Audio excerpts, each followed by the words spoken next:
This is Jeff Evans with Low Country Weekly, and we're here at the 12th Annual Beaufort International Film Festival.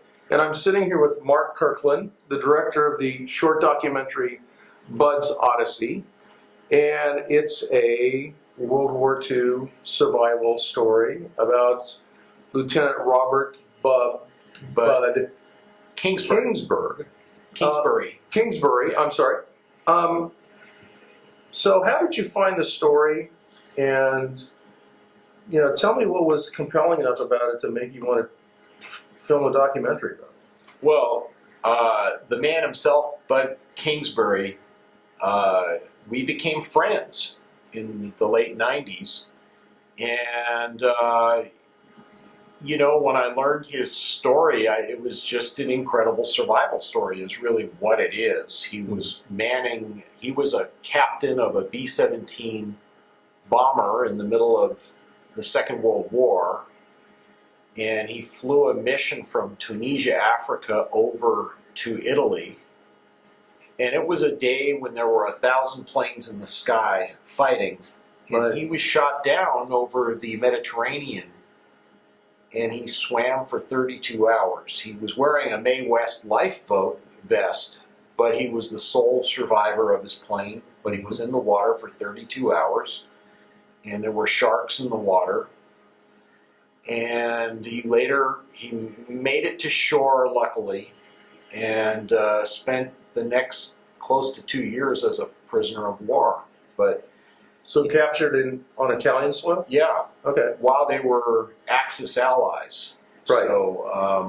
So he spent 20 months really as a POW, and in one of the most famous infamous camps, which was Stalag Luft 3, where the film The Great Escape later Okay, sure.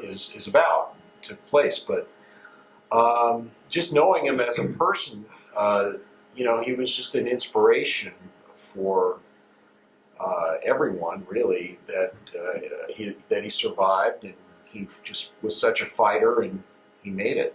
So. Now, so you say you met him and became friends. Is this something you knew about him immediately? I did, because I read a newspaper article on him, Okay. and I clipped that article out because I thought, what a great story. And by chance, 6 months later, I was asked to write a play that took place on the water in a small boat or raft. Mm-hmm. And I decided to use basically a survival story, and I tried to find Bud and get a hold of him, and I couldn't. And by chance, later when we were in rehearsals, I met him aboard a B-17 bomber that was on display in Burbank, and then he came to my play, and we Wow. became fast friends. So It seems odd that you would get a commission to write a play on a boat. it was that. It seems How commissions happen, it's odd, but Right. actors had rented a theater, and they were going to make these boat plays, and they had artificial water wow. set up, and they said, we like the confinement. And as a writer and a director, I said, I like that confinement too, a little Right. spot.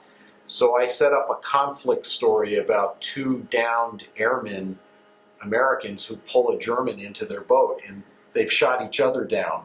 Oh, okay. So I thought, there's conflict and there's no place to go. I once had a life experience aboard a fishing boat where the man who was my guide started drinking beer in the morning, and he was a raging alcoholic, and I was trapped aboard this boat. So I realized, when you're on a boat, you have nowhere to go. Right. You're at the mercy of everyone else. Catch fish, did you, that day? We did. Good. Yeah. Well, there you go. That was So there was a feature film that came out, a big budget film, a couple of years ago, maybe last year, Unbroken, that had to do with a survival story of a World War II. I think he was a navigator or on a B-24 or something Right. in the Pacific. And instead of, you wanted to make a documentary, and is that because of, your relationship with Bud? interesting. Bud wanted a film made about him. Okay. And, I had a good Leica camera, and I took stills of us together. And it was later his granddaughter Jennifer, who's in the movie, our movie. She asked me. She said, "I want to write." She saw Unbroken, and she says, "I want to write a screenplay." My advice to her was, "Don't write a screenplay, because the screenplays often end up being blueprints for or plans for things that never happen, and they involve trying to sell an idea to a lot of the industry, and it's tough to get a screenplay read in LA." I said, "Look, Hollywood frustrates a lot of the people who work in Hollywood. Why don't you write a book? If you write a book on your grandpa, Right. then possibly for $1,000 or so, you could market your own book and you could sell it forever. You're going to get it the way you want it, and it's its own thing. And then if the book does well, then someone may knock on your door and say, we want to make that movie into a film." But meanwhile, I had some footage, and I put together some footage and showed the family. And I said, "Can I interview you as well?" And I said, "We could do a documentary with some reenactment in it."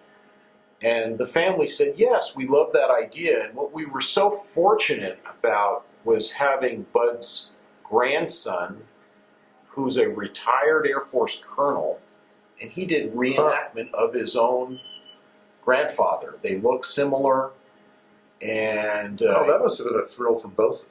for all of us, it Yeah. was. And by keeping this film, I basically helped the Kingsbury family become filmmakers, and I pulled them in. I had Jennifer do the voiceover narration, and I thought having a woman be a narrator for a war film helps us humanize the story, Right.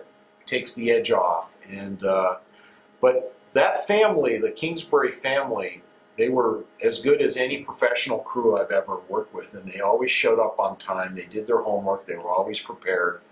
And so we all wore a lot of hats, and we told our story, and that's why the film exists today. That sounds just great, like a great experience. It was. So you're here in Beaufort right now. Where to next? Well, I live in Los Angeles. I work on the TV show The Simpsons. Right. I'm lined up to direct another Simpsons. This is my 28th year as a director for The Simpsons. So, And I was going to ask you if having that position helped you getting this film made. well, it was something that Bud was interested in, and he thought it was neat that I worked in production. And I've made other live-action films before, including another one that was here at Beaufort several years ago called A Letter from Home. And Ron Tucker really enjoyed that Oh film.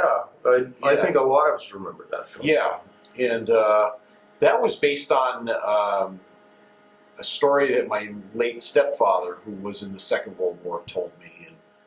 And so I've done a few now live-action films, and I have some more that I've started that are in the queue, and I hope to be making more films in the future, and it's just something I love doing. And we hope you bring them here. Thank you. I hope you do Great well. festival. Thank you. Thank you very much. Sure. Thank you.